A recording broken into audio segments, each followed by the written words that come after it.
Hello दोस्तों, आपका स्वागत है हमारे YouTube channel triple C computer classes में। ये है part 4 chapter 1 introduction to computer. इसमें topic generation of a computer. तो चलिए स्टार्ट करते हैं। कंप्यूटर की जनरेशन के बारे में आज जानते हैं। इसमें मैंने हर एक जनरेशन के मेन पॉइंट मैंने लिख रखे हैं, जो कि ये ट्रिपल सी एग्ज़ाम के लिए बहुत ही महत्वपूर्ण है। तो first generation of a computer, पहला पॉइंट है इसका, Eckert and Mauchly developed the first electronic computer ENIAC in 1946 in USA. Eckert और मुचल दो डेवलपर थे जिन्होंने फर्स्ट इलेक्ट्रॉनिक कंप्यूटर बनाया। उसका नाम इनिक था और वह 1946 में यूएसए में बनाया गया। दूसरा point, vacuum tube was the core element in a first generation computer. जो फर्स्ट जनरेशन कंप्यूटर था उसमें कोर एलिमेंट की जगह पर वैक्यूम ट्यूब का यूज़ किया गया। अगला point, the time period of the first generation of a computer was 1946-1959। जो फर्स्ट जनरेशन कंप्यूटर का समय था वो 1946 से 1959 तक चला। ये एग्ज़ाम के लिए बहुत ही इम्पोर्टेंट पॉइंट हो सकता है, आप इसे ज़रूर याद रखें। अगला point, limited internal storage capacity and input output operations. जो फर्स्ट जनरेशन का कंप्यूटर था उसमें जो स्टोरेज होती थी उसकी इंटरनल मेमोरी बहुत ही कम होती थी, बहुत ही लिमिटेड स्पेस होता था और उसमें इनपुट आउटपुट जो था बहुत ही स्लो था। अगला point, punch card and paper tape was secondary storage used in a first generation computer. First generation के कंप्यूटर में सेकेंडरी मेमोरी जो यूज़ की गई थी उसको बनाने में पंच कार्ड और पेपर टेप का यूज़ किया गया था। अगला point, first generation computer is not a portable and consume lot of electricity. First generation का जो कंप्यूटर था वो बहुत ही ज़्यादा स्पेस लेता था, अप्रॉक्स एक रूम की जगह ले लेता था और वो बहुत ही इलेक्ट्रिसिटी मतलब कंज्यूम करता था। और वो पोर्टेबल एक जगह से दूसरी जगह नहीं ले जा सकते। आप भी समझते हैं कि एक रूम के साइज़ का कंप्यूटर हो वो आसानी से कहीं नहीं जा सकता है इधर से उधर। अगला point, machine code was used for the programming language. उसमें मशीन लैंग्वेज का यूज किया गया फर्स्ट जनरेशन कंप्यूटर में। अब जानते हैं सेकेंड जनरेशन के बारे में। इसका पहला पॉइंट है, the second generation computer are IBM 700 Atlas and ICL 1901। ये जो IBM 700 एटलस और ICL हैं ये सेकेंड जनरेशन के जो कंप्यूटर थे उनके नाम हैं। अगला point, transistor was the core element in a second generation of a computer. Second generation का जो कंप्यूटर था उसमें कोर एलिमेंट में ट्रांजिस्टर का यूज किया गया। अगला point, the time period of a second generation of computer was 1959 to 1965। जो सेकेंड जनरेशन का कंप्यूटर था उसका टाइम पीरियड 1959 से लेकर 1965 तक चला। अगला point, tape and magnetic disk was used for the secondary storage. Tape और मैग्नेटिक डिस्क जो थी वो सेकेंडरी स्टोरेज की तरह उसमें इस्तेमाल किया गया। अगला point, high level procedural language Fortran and COBOL was used. जो हाई लेवल लैंग्वेज थी वो पोर्ट्रेन और कोबोल यूज किया गया सेकेंड जनरेशन कंप्यूटर में। अगला point, required less power to operate than first generation computer. इसको कम इलेक्ट्रिसिटी चाहिए थी इसको ऑपरेट करने के लिए फर्स्ट जनरेशन की कंप्यूटर की अपेक्षा। अगला point, small reliable and faster than first generation of computer. ये फर्स्ट जनरेशन कंप्यूटर की छोटा था और रिलायबल था, मतलब भरोसेमंद था, और ये फास्टर भी था फर्स्ट जनरेशन कंप्यूटर की अपेक्षा। अगला point, the magnetic core used for the primary storage. जो मैग्नेटिक कोर था वो यूज़ किया गया प्राइमरी स्टोरेज की तरह। अब जानते हैं थर्ड जनरेशन के बारे में। इसका पहला पॉइंट है, the third generation of a computer are IBM 360 NCR 395 TDC 316 developed by the Jack Kilby. Jack Kilby नाम के एक डेवलपर थे, उन्होंने IBM 360, NCR 395 और TDC 316 को डेवलप्ड किया थर्ड जनरेशन के लिए।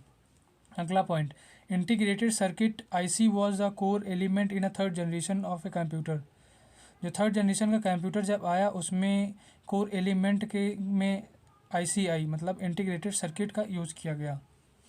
अगला point, the time period of a third generation computer 1965 to 1971। जो थर्ड जनरेशन का कंप्यूटर था उसका टाइम पीरियड 1965 से 1971 तक चला। अगला point, the magnetic disk was used for the secondary storage. जो थर्ड जनरेशन का कंप्यूटर था उसकी जो सेकेंडरी स्टोरेज थी उसमें मैग्नेटिक डिस्क का यूज़ किया गया। अगला point, development of A mini computer. जो थर्ड जनरेशन कंप्यूटर का टाइम पीरियड था उसी में मिनी कंप्यूटर का निर्माण होना भी स्टार्ट हो गया था। अगला point, in this generation OS was developed. जो थर्ड जनरेशन का टाइम पीरियड था उसी में OS मतलब ऑपरेटिंग सिस्टम सॉफ्टवेयर जो था वो डेवलप्ड हुआ और उसका इस्तेमाल किया गया। अगला point, smaller than the second generation. जो थर्ड जनरेशन का कंप्यूटर था वो फर्स्ट जनरेशन और सेकेंड जनरेशन के कंपैरिजन में बहुत ही छोटा कंप्यूटर था। अगला point, high level programming language like Fortran second to four COBOL Pascal PL1 etc। जो हाई लेवल लैंग्वेज जो थी उनका नाम पोर्ट्रेन और कोबोल और पास्कल जैसी लैंग्वेज यूज़ की गई। चलिए अब जानते हैं फोर्थ जनरेशन के बारे में। इसका पहला पॉइंट है लार्ज स्केल इंटीग्रेटेड सर्किट। इसे शॉर्ट फॉर्म में LSIC कहेंगे और VLSI का फुल फॉर्म यहाँ पे होगा very large scale integrated circuit was the core element. जो कोर एलिमेंट फोर्थ जनरेशन में यूज़ किया गया उसमें LSIC और VLSIC का यूज़ किया गया। अगला point, the time period of a fourth generation computer 1971 to 1985। जो फोर्थ जनरेशन का टाइम पीरियड चला वह 1971 से 1985 तक चला। अगला point, the semiconductor were use for the primary storage. जो फोर्थ जनरेशन का कंप्यूटर था उसमें प्राइमरी स्टोरेज के लिए सेमी कंडक्टर का यूज़ किया गया। अगला point, development of A micro computer और PC। जो फोर्थ जनरेशन का टाइम पीरियड था उसी में माइक्रो कंप्यूटर और PC का निर्माण होना स्टार्ट हो गया। अगला point, this generation used micro processor. जो ये जनरेशन फोर्थ जनरेशन थी इसी में माइक्रो प्रोसेसर का भी यूज होने लगा। अगला point, high level language used C++ and DBMS in this generation. जो फोर्थ जनरेशन का कंप्यूटर था उसी में उसमें हाई लेवल लैंग्वेज C++ और DBMS का यूज़ हुआ। अगला point, user friendly this generation of a computer. जो फोर्थ जनरेशन का कंप्यूटर था ये कुछ सस्ता था और ये यूज़र मैनुअल था और ये आसानी से ऑपरेट किया जा सकता था। आगे हम जानते हैं फिफ्थ जनरेशन के बारे में। इसका पहला point, desktop laptop and palmtop are of fifth generation. जो हमारे लैपटॉप और डेस्कटॉप एंड पैमटॉप जो आए वो फिफ्थ जनरेशन में आए। अगला point, ultra large scale integration is the core element. जो ULSI था वो कोर एलिमेंट की तरह फिफ्थ जनरेशन में यूज़ किया गया। अगला point, the time period of fifth generation is 1985 to till date. मतलब जो हमारा फिफ्थ जनरेशन का टाइम पीरियड था वो 1985 से स्टार्ट हुआ और अभी जो चल रहा है वो फिफ्थ ही जनरेशन चल रहा है। अगला point, RAM and ROM used for the secondary storage. जो फिफ्थ जनरेशन कंप्यूटर था उसमें रैम रोम को सेकेंडरी स्टोरेज की तरह प्रयोग किया गया। अगला point, HDD and STD is used for the secondary storage. जो HDD और STD है वो सेकेंडरी स्टोरेज की तरह फिफ्थ जनरेशन में यूज़ किया गया।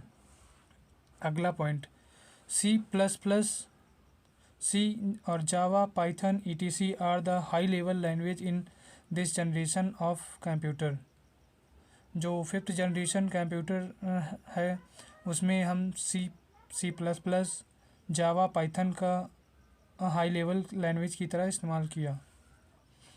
आगे मैंने कुछ इम्पॉर्टेंट पॉइंट्स नोट कर रखे हैं जो कि हर एक जनरेशन से मैंने उठाया, जो एग्ज़ाम के पॉइंट व्यू से बहुत ही इम्पॉर्टेंट है और ये 99% एग्ज़ाम में पूछा ही जाता है। इसमें मैंने जनरेशन लिख रखी है और इसके कोर एलिमेंट लिख रखे हैं और इसका टाइम पीरियड मैंने लिख रखा है यहाँ पे। फर्स्ट जनरेशन में जैसे कोर एलिमेंट में वैक्यूम ट्यूब यूज़ किया गया। ये कभी कभी पूछ लेता है कि फर्स्ट जनरेशन में कौन सा कोर एलिमेंट यूज़ किया गया, तो वहाँ पे वैक्यूम ट्यूब बताएंगे हम लोग।